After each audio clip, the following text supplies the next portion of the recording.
오늘 하나님이 주시는 말씀, 고린도전서 15장 12절에서 14절까지 말씀 한 절씩 교대로 읽겠습니다. 신약성경 고린도전서 15장 12절부터 14절까지 말씀. 우리 한 절씩 교대로 읽습니다. 그리스도께서 죽은 자 가운데서 다시 살아나셨다 전파되었거늘 너희 중에서 어떤 사람들은 어찌하여 죽은 자 가운데서 부활이 없다 하느냐. 만일 죽은 자의 부활이 없으면 그리스도도 다시 살아나지 못하셨으리라. 우리 14절 같이 읽습니다. 그리스도께서 만일 다시 살아나지 못하셨으면 우리가 전파하는 것도 없것이요 또 너의 믿음도 없것이며.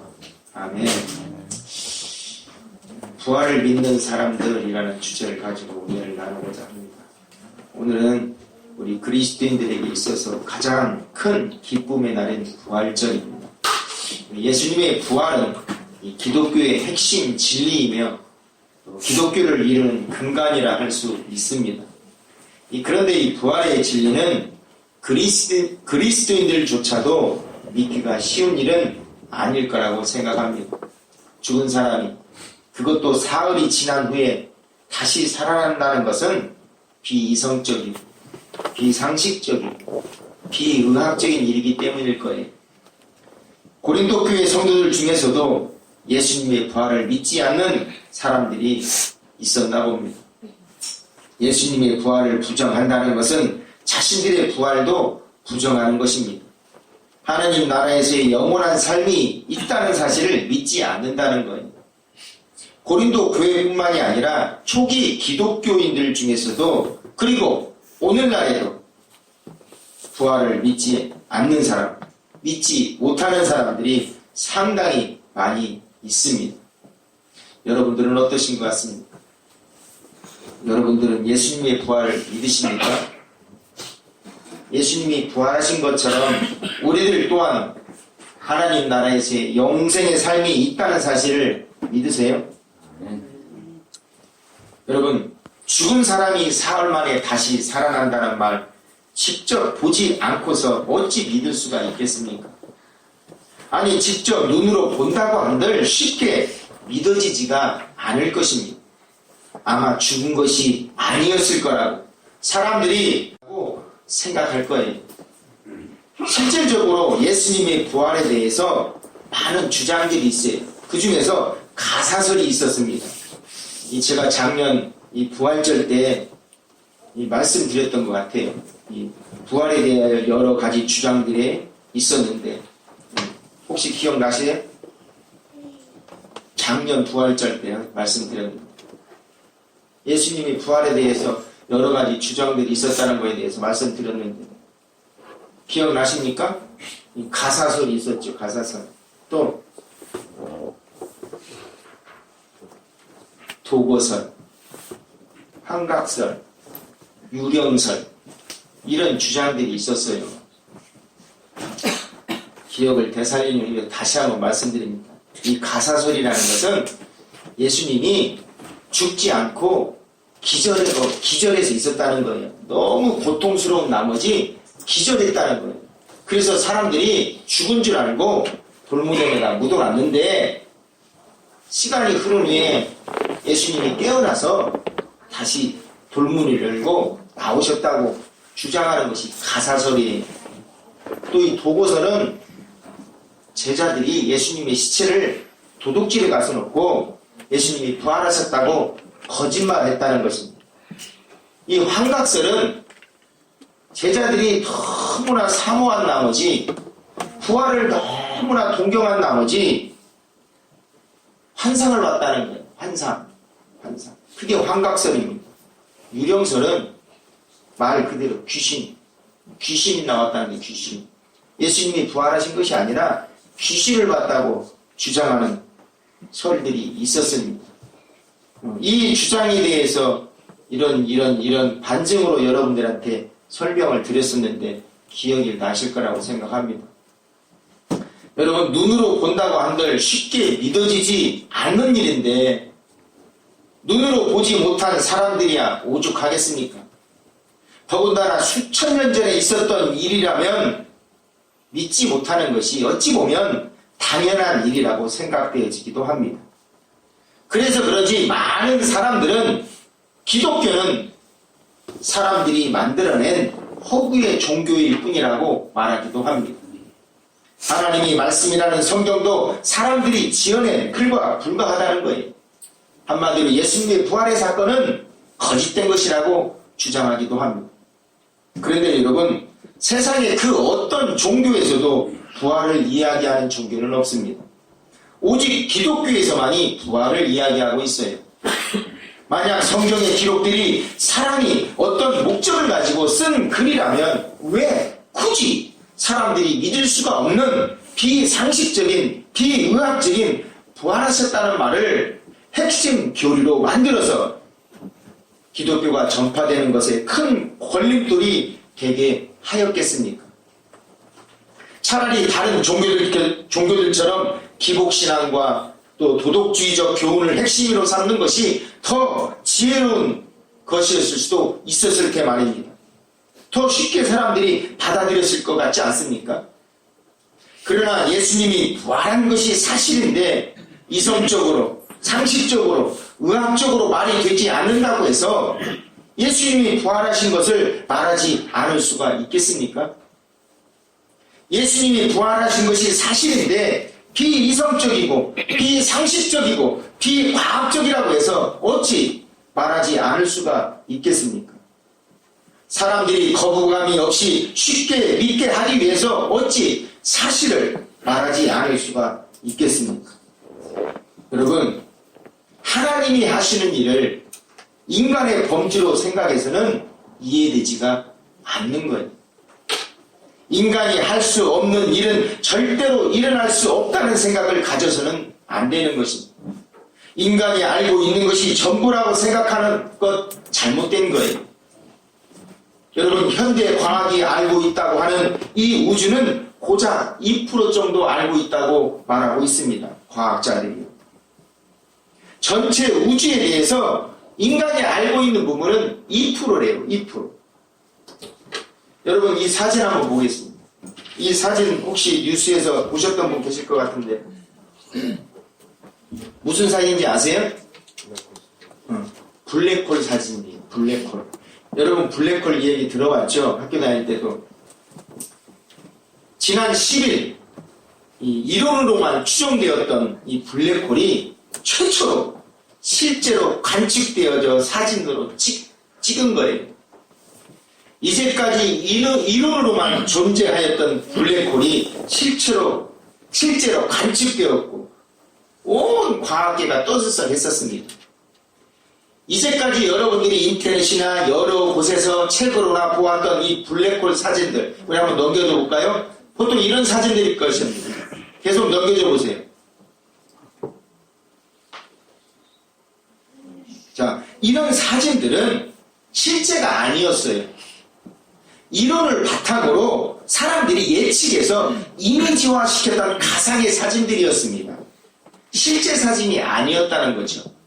그런데 이번에 처음으로 넘겨줘 보세요.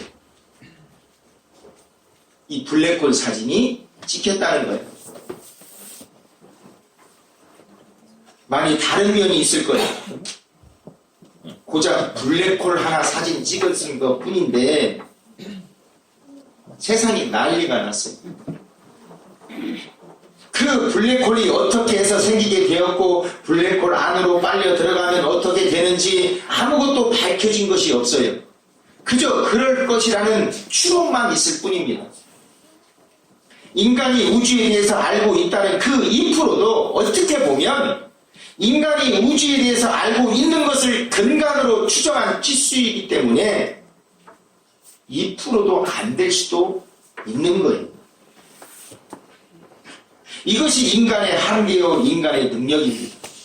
그런데 어떻게 모든 것을 인간적인 범주에서 이해하고 판단할 수 있겠습니까? 인간이 알지 못한다고 해서, 인간이 할 수 없다고 해서 어떻게 불가능하다고, 없다고 단정지어서 말할 수 있겠습니까? 여러분, 하나님은 전능하신 분이지 이 세상을 창조하신 분이에요. 그분이 못하실 일은 없는 것입니다. 예수님의 부활을 단순히 인간의 범주 안에서 생각하고 이해하려고 하니까 믿을 수가 없는 거예요. 있을 수 없는 일이라고 생각되어지는 겁니다. 이해되지 않고 받아들일 수가 없는 거예요. 이 고린도 교회 안에서도 예수님의 부활을 인간의 범주 안에서 생각하고 이해하려는 사람들이 있었다는 겁니다. 그래서 교회를 다니고 있었지만 예수님의 부활을 믿지 못하는 사람들이 있었다는 것이죠. 여러분, 부활을 믿지 않아도 교회는 다닐 수 있습니다. 부활에 대한 확고한 믿음이 없이도 신앙생활할 수 있어요.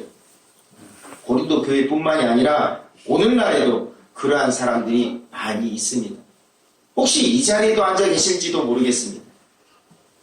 부활, 영생, 심판, 천국 이런 거에 대해서 설교하는 것 사람들이 싫어한다고 합니다. 듣기 거북스러워한다고 해요. 얼마 전에 그 목사님들 모임에 갔다가 이런 소리를 들었습니다.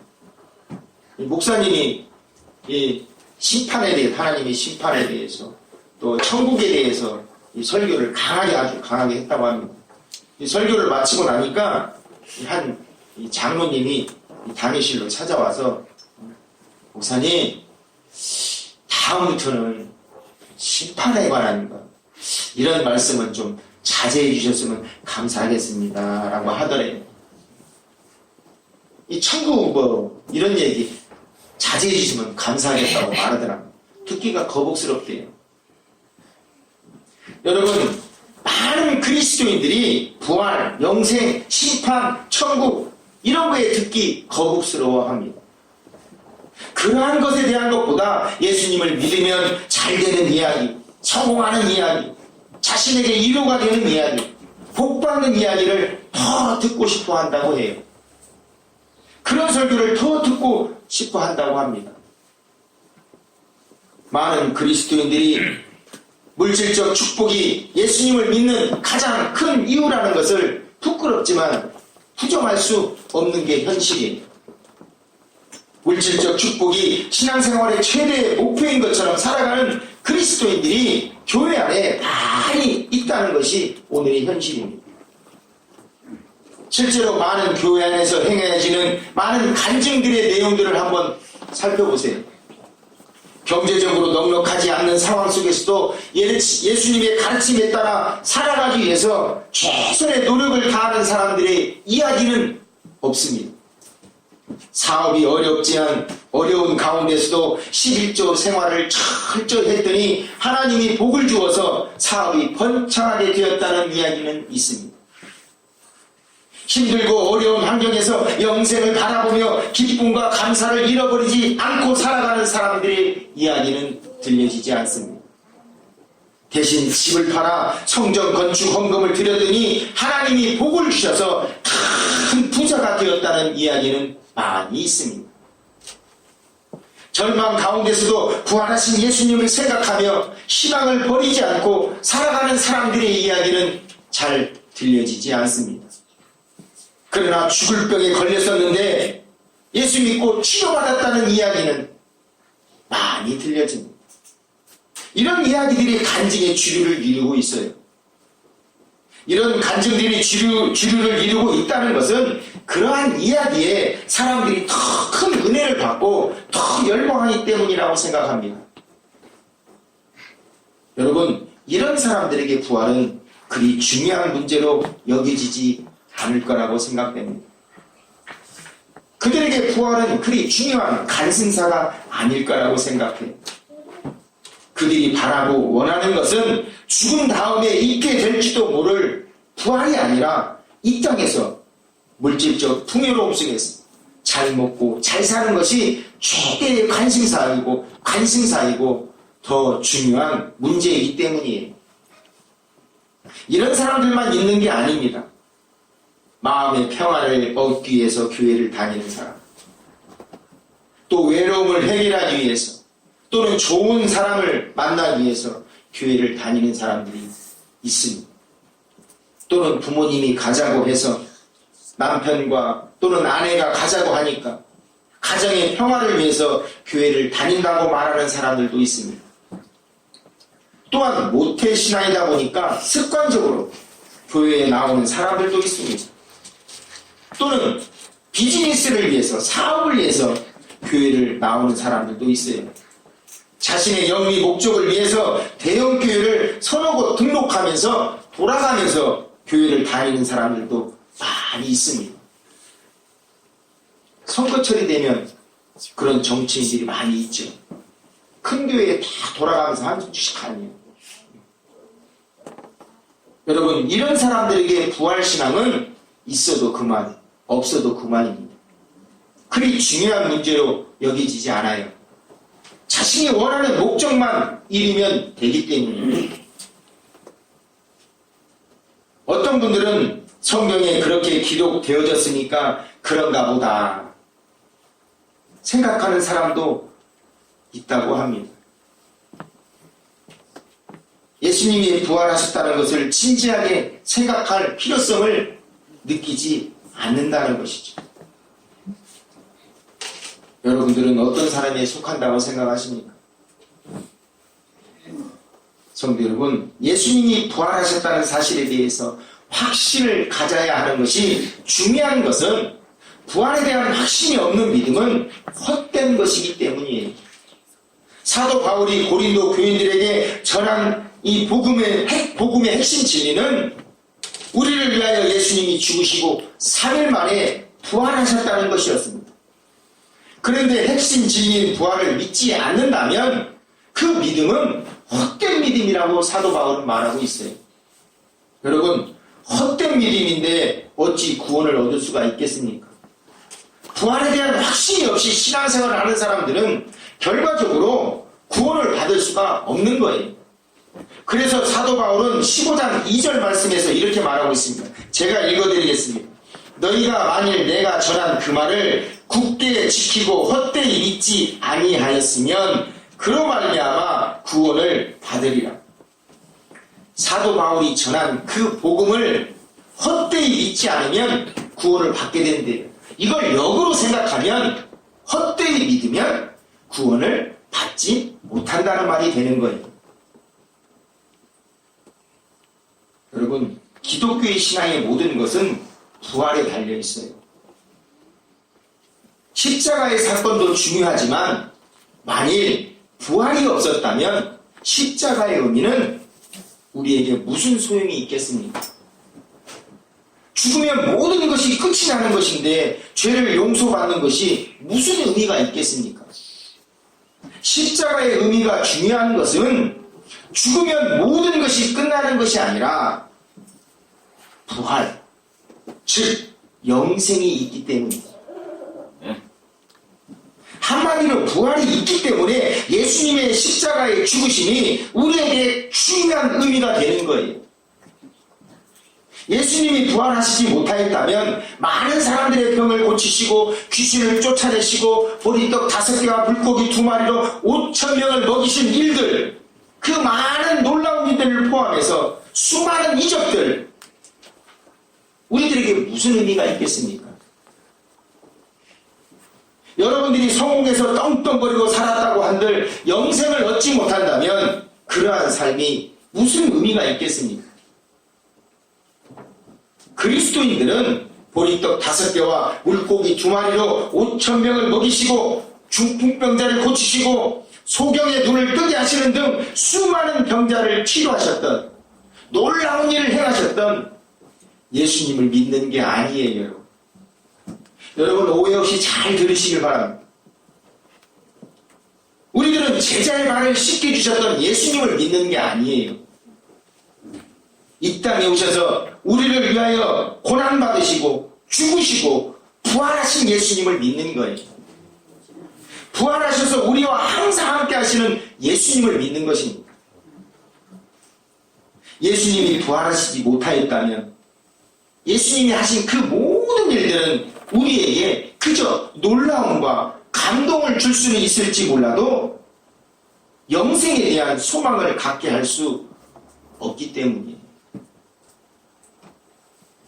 성도 여러분, 부활의 신앙을 가진 사람들은 이 땅의 삶에 연연하지 않고 하늘나라에 대한 소망을 가지고 살아갈 수 있어야 되는 거예요.